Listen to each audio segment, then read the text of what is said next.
Buenas tardes, seguimos con toda la cobertura que Radio Tecnológico está haciendo en esta Feria Internacional del Libro 2014 desde Arteaga, Coahuila. En esta edición vivo leyendo y se encuentra conmigo Marón Soto, cineasta. ¿Cómo estás? Muy buenas tardes. Hola, ¿qué tal? Muchas gracias, muy bien. Hoy nos vienes a presentar tu novela Casa Damasco. Platícanos un poquito de cómo un cineasta, porque eres cineasta, cómo plasma una novela. Mira, justo platicamos eso antes de entrar al aire, que decíamos que si era más complicado o no era más complicado el cine que la literatura. Sí tiene una parte increíblemente más complicada hacer una novela, pero justo su complicación se transforma en una virtud que le da cierta sencillez. Una película no es el trabajo de un director solamente, sino es un trabajo de un montón de personas, de forma que cada película que uno ve es un ejercicio de consenso. Son 50 personas trabajando para algo. Y cuando estás haciendo tu novela, eres tú y tienes que negociar contigo mismo. En mi caso solamente estoy pensando en un lector, entonces me ahorro las 50 personas con las que tengo que negociar para poder llegar a entablar un diálogo con una audiencia. En ese sentido lo hace mucho más sencillo. Idea cómo llegar del cine a la literatura también es una cosa en mi caso bastante tramposa, porque yo en una familia de libros, mi madre era escritora, toda la vida me crié entre libros y el entrar al cine en algún momento fue más un acto de rebeldía que otra cosa, y en este momento a través de la literatura me siento increíblemente a gusto. De hecho, comentaba en tu biografía que naciste en tu casa con paredes llenas de libros. Sí, digo, cuando uno vive en una casa, o sea, no estoy hablando de tener 2, 3 libreros. En una casa de bibliófilos tienes miles de libros que están rodeando el día a día. Se transforman en el elemento de convivencia, en el elemento de plática, se transforman en la razón de vida, se transforman también en la herramienta de trabajo con la que se construyó la casa y con la que se comió.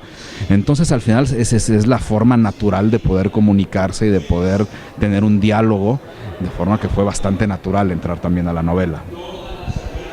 Ahí vengo. La historia de Casa Damasco, discúlpame, Casa Damasco, cuenta la historia de una mexicana, cómo mezclar dos países, dos lenguas, para que una persona entre en una historia. Mira, Casa Damasco cuenta la historia de una mexicana, pero de origen sirio, que cuando muere su madre tiene que regresar a Damasco para resolver las cosas que deja la muerte pendiente, herencias de una casa, hablar con los abuelos, qué sé yo. Y ella llega a Damasco, a Siria, un par de semanas antes de que iniciaran los conflictos que derivan en la guerra civil que estamos viendo desde hace 3 años en la televisión.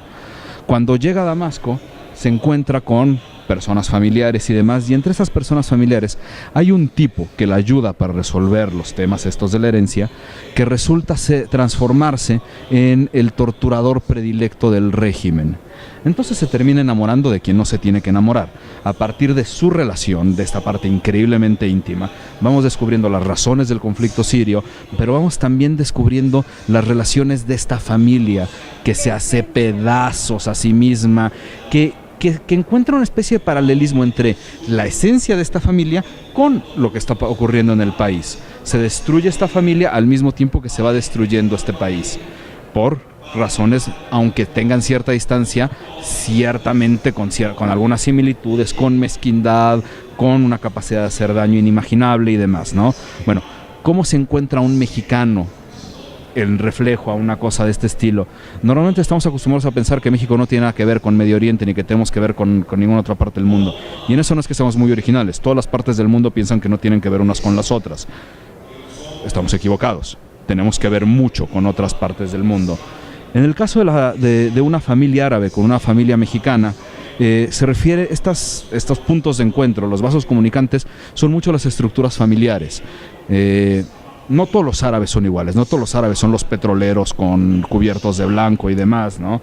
En el caso de Siria, que era de los países menos extremistas, ¿no? Las relaciones familiares eran muy parecidas a las nuestras. Son familias grandes, tienen muchos hijos, 2, 3 hijos, cada uno con 2, 3 hijos. Los domingos se reúnen en el centro de la mesa y la comida se transforma en el punto de comunión, como ocurre en absolutamente cualquier familia tradicional mexicana. Las relaciones incluso de género son muy parecidas en este tipo de árabes, con una generalidad del mexicano. Entonces, bajo esta parte increíblemente íntima, es que vamos a encontrar muchas similitudes que le permiten a un lector mexicano entender qué es lo que está sucediendo del otro lado del mundo.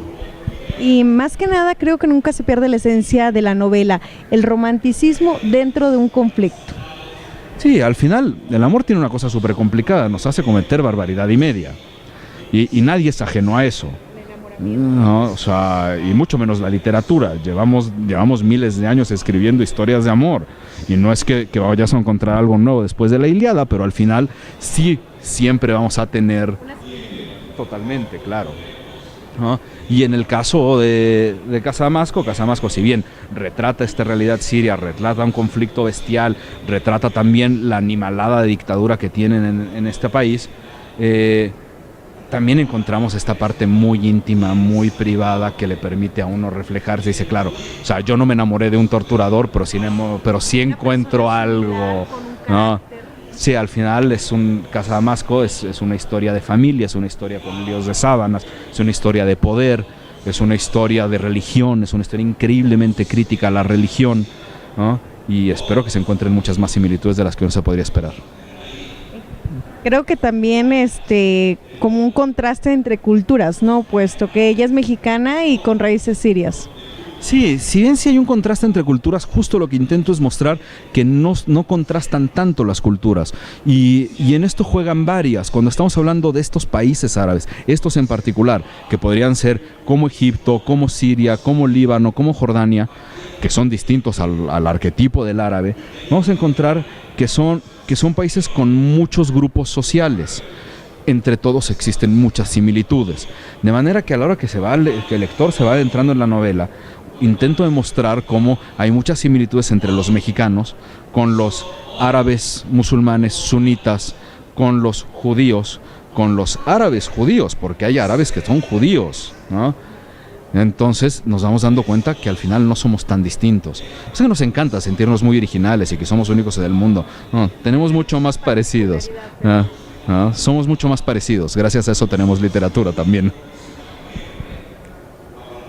¿Dónde más encontramos tu trabajo? Puesto que es tu novela, pero sabemos que hay cine, que hay más proyectos. Sí, sobre todo más proyectos son los que vienen. En septiembre sale una nueva novela, también bajo el sello de Alfaguara, La Carta del Verdugo. Está justo en Saltillo, es la última presentación de Casamasco después de 9 meses de promoción. Le ha ido súper bien a la novela, tenemos una tercera reimpresión ya y en 3 meses estaremos teniendo la nueva. En Saltillo, ¿cuántos años llevas participando dentro de la feria? Es mi primera feria en Saltillo, entonces estoy muy contento con eso. Saltillo, ¿qué te ha parecido la ciudad, el clima? Increíblemente benévolo, pese a que sé que cayó una granizada que me tocó mientras comía y veía un partido de fútbol. La verdad es que me ha ido bastante bien y ha estado muy muy agradable. Pues muchas gracias, esperamos ahorita tu presentación de Casamasco y tus próximos proyectos también, darles un poquito de promoción y de auge dentro de nuestra radiodifusora y dentro de la Feria Internacional del Libro. Un saludo para toda la gente saltillense y toda la gente de Radio Tecnológico, invítalos a la feria. Muchas gracias, estaremos ahora a las 7 de la tarde, 7 de la noche en la Sala de Letras presentando Casamasco, espero que puedan venir. Muchísimas gracias, seguimos con toda la cobertura que Radio Tecnológico tiene para ti a través de Radio Tecnológico 100.1 FM y a través de nuestro radio por internet www.xhins.com. Regresamos con todo a cabina.